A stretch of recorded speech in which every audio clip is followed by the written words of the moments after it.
जदि यही वीडियो आपण पाखे पहुंची तो जाणी नियंतु जे यह कौन प्रकार संजोग नुहे बरं यह एक ब्रह्मांडर सही सन्देश जार अपेक्षा आपणकर आत्मा अनेक समय कर आसुला। ब्रह्मांड आपण को बाछि सारी आबे से आपण को किसी कहवाई चाहूँगी तेणु शेष पर्यंत निश्चित रूपे शुणु हो पारे यही वीडियो आपण जीवन एक मोड़ अटे। आपण अनेक राति आकाश को चाह चाह बितेई देइछंती। बहुत थर आपण चुपचाप ब्रह्मांड को कहते मोर भी कथा टिके शुणी दियो मते भी रास्ता देखाओ आज आपण को जवाब मिल सारी। एबे आपण को हृदय बहुत जोरे धपधप करुछि कहीं ना आपण को आत्मा चिन्ह सारी जे एही सबु शब्द केवल आपण आउ एही वीडियो केवल आपण कारण एबे समय आसी जाइछि आपणकर भाग्य बदलिबार। आपण निश्चय भावुथिबे कहीं बारंबार भगवान मोर परीक्षा नेउछंती कहीं प्रत्येक थर मुझे किसी भल हेबो बोली भावे किछि ना किछि खराब हो जाए किंतु सत एहा जे जहा किछि भी आपन सहित घटी घटुची ताहा आपन को भांगिबा पाई नुहे बरं आपन को आहुरी अधिक मजबूत करबा पाई।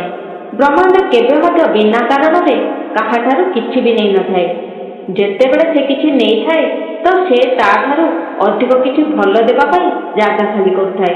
आ आपण मध्य निश्चित रूपे निकट अतीत रे किछि ना किछि हरैछंती बा हरैछंती ताहा कोनोसी संपर्क होई थाई पारे कोनोसी स्वप्न होई थाई पारे किंबा कोनोसी अवसर किंतु सत एहा जे आपण किछि मध्य हरै नाहंती पर जागा बनेइछंती सेही जिनिस पाइबा पाई जहा आपणको कल्पना ठारू मध्य विशाल अटे। एबे मन दे शुणु एबे आपणको जीवन रे एमितिका एक मोड़ आसबाक जाउची जेउठी सबु किछि बदली दिबो। जेउ माने आपणको नजरअंदाज करुथिले आपणको संदेह करुथिले एबे सेमाने आपणको देखिकी आश्चर्य होइथिबे। आउ एबे ए सबु एथिपाई हेबे जे कारण ब्रह्मांडर निर्णय एबे आपणको सपक्ष रे आसी सारिछि किंतु गोटिए सत एहा जे आपणको केवल भरोसा रखबाक हेबो केवल विश्वास करबाक हेबो। एबे मु आपणको सेही सत आडक नै जाउछि जेउठी आपणको जीवन पूरा पूरी बदली दिबो आउ सेटा होउछि आपणको श्वास। हां आपणको श्वास ही आपणको जीवनर सबुठारु बड़ रहस्य अटे। विज्ञान कहे जेतेबेला पर्यंत मनुष्य श्वास नहीं थाए सेतेबेला पर्यंत से जीवित थाए किंतु आध्यात्म कहे श्वास केवल जीवन सीमित होई रही न थाए बरं श्वास शरीर और आत्मा मध्य सेही पोल अटे। आपण केबे मध्य मरंतीनी आपण केवल रूप बदलांती कारण ऊर्जा केबे मध्य नष्ट होई न थाए आउ आपणकर आत्मा मध्य एक ऊर्जा अटे।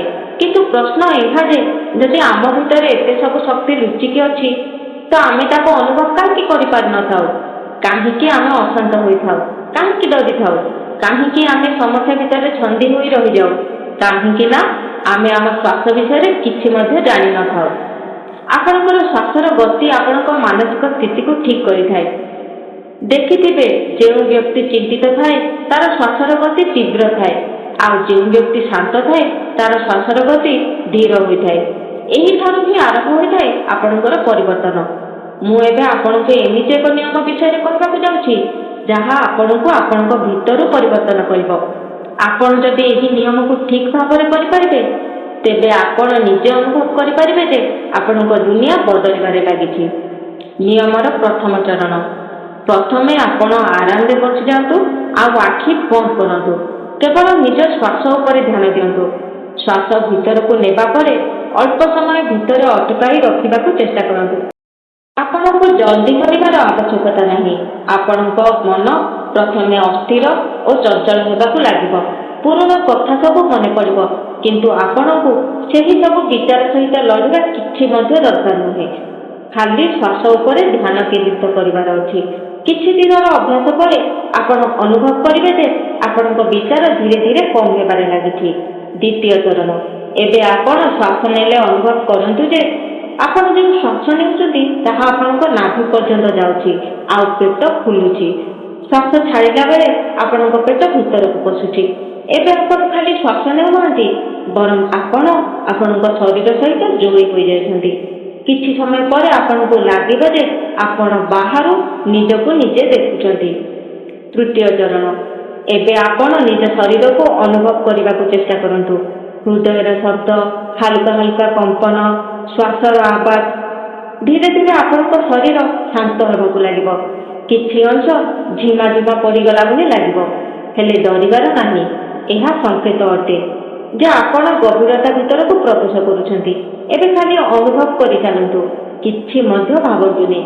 ଧୀରେ ଧୀରେ ଆପଣ ଏମିତି ଏକ ସ୍ଥିତିରେ ପହଞ୍ଚିଯିବେ ଯେ ଯେଉଁଠି ଆପଣଙ୍କ ସବୁ ବିଚାର ସରିଯାଇଥିବ, ଆଉ ସେଇଠୁ ଆରମ୍ଭ ହେବ ଆପଣଙ୍କର ପ୍ରକୃତ ଜାଗରଣ। ଏବେ ସବୁଠାରୁ ଗୁରୁତ୍ୱପୂର୍ଣ୍ଣ କଥା ହେଉଛି, ଯେତେବେଳେ ଆପଣ ଏହି ଅବସ୍ଥାରେ ପହଞ୍ଚିଯିବେ, ଆପଣଙ୍କୁ ଲାଗିବ ଯେ ଆପଣଙ୍କ ସହିତ କିଛି ବଡ଼ ହେବାକୁ ଯାଉଛି। କିନ୍ତୁ ଏଠାରେ ହିଁ ଅନେକ ଲୋକ ଅନେକ ଭୁଲ କରି ବସନ୍ତି। ସେମାନେ ଅଧିକ ଉତ୍ସାହିତ ହୋଇଯାନ୍ତି ଏବଂ ତାଙ୍କ ମନ ଭଟକିଯାଏ।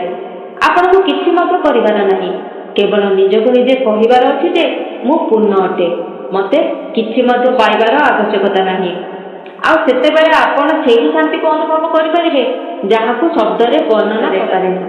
ଯଦି ଆପଣ ଏ ପର୍ଯ୍ୟନ୍ତ ଶୁଣି ସାରିଛନ୍ତି, ତ ଜାଣି ନିଅନ୍ତୁ ଆପଣ କଥା ହୋଇସାରିଛନ୍ତି। ଆପଣଙ୍କୁ ବ୍ରହ୍ମାଣ୍ଡ ଏହି ସନ୍ଦେଶ ଦେବା ପାଇଁ ପ୍ରସ୍ତୁତ କରିସାରିଛନ୍ତି। ଆପଣଙ୍କ ଜୀବନ ବଦଳିବାର ଅଛି। ଆପଣଙ୍କ ସମୟ ଆସିସାରିଲାଣି। କିନ୍ତୁ ମନେ ରଖନ୍ତୁ, ବ୍ରହ୍ମାଣ୍ଡ କେବଳ ରାସ୍ତା ଦେଖାଏ, କିନ୍ତୁ ଚାଲିବାକୁ ତ ଆପଣଙ୍କୁ ହିଁ ପଡ଼ିବ। ଏବେ ନିର୍ଣ୍ଣୟ ଆପଣଙ୍କର। କ'ଣ ଆପଣ ଏହି ସନ୍ଦେଶକୁ ଅଣଦେଖା କରିବେ, ନା ଆପଣଙ୍କ ଜୀବନକୁ ବଦଳାଇବାର ନିର୍ଣ୍ଣୟକୁ ବାଛି ନେବେ? ଯଦି ଆପଣ ପ୍ରସ୍ତୁତ ହୋଇସାରିଛନ୍ତି, ତେବେ ଆପଣ କମେଣ୍ଟରେ ନିଶ୍ଚୟ ଲେଖନ୍ତୁ କି ମୁଁ ପ୍ରସ୍ତୁତ ଅଛି, ଆଇ ଏମ୍ ରେଡି। ଆଉ ଏହି ଭିଡ଼ିଓକୁ ସେଭ୍ କରିଦିଅନ୍ତୁ, କାରଣ ଏହି ଭିଡ଼ିଓ ଖାଲି ଏକ ଭିଡ଼ିଓ ନୁହେଁ, ଏହା ଆପଣଙ୍କ ନୂଆ ଜୀବନର ଆରମ୍ଭ ଅଟେ।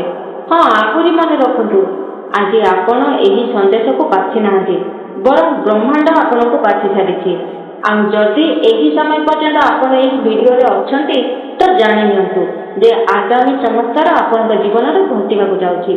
ଆଉ ଯିବା ପୂର୍ବରୁ ଗୋଟିଏ ଛୋଟିଆ ପଦକ୍ଷେପ ନିଶ୍ଚୟ ଉଠାନ୍ତୁ। ଏହି ଚ୍ୟାନେଲକୁ ଏବେ ସବସ୍କ୍ରାଇବ୍ କରିଦିଅନ୍ତୁ, କାରଣ ଏମିତି ବ୍ରହ୍ମାଣ୍ଡର ସନ୍ଦେଶ ବାରମ୍ବାର ଆସିନଥାଏ। ତେଣୁ ଏବେ ହିଁ ସବସ୍କ୍ରାଇବ୍ କରନ୍ତୁ, ନିଜକୁ ସେହି ଊର୍ଜା ସହିତ ଯୋଡ଼ି ଦିଅନ୍ତୁ, ଯେଉଁ ଊର୍ଜା ଆପଣଙ୍କୁ ଆପଣଙ୍କ ଲକ୍ଷ୍ୟସ୍ଥଳରେ ପହଞ୍ଚାଇ ଦେବ। ଧନ୍ୟବାଦ।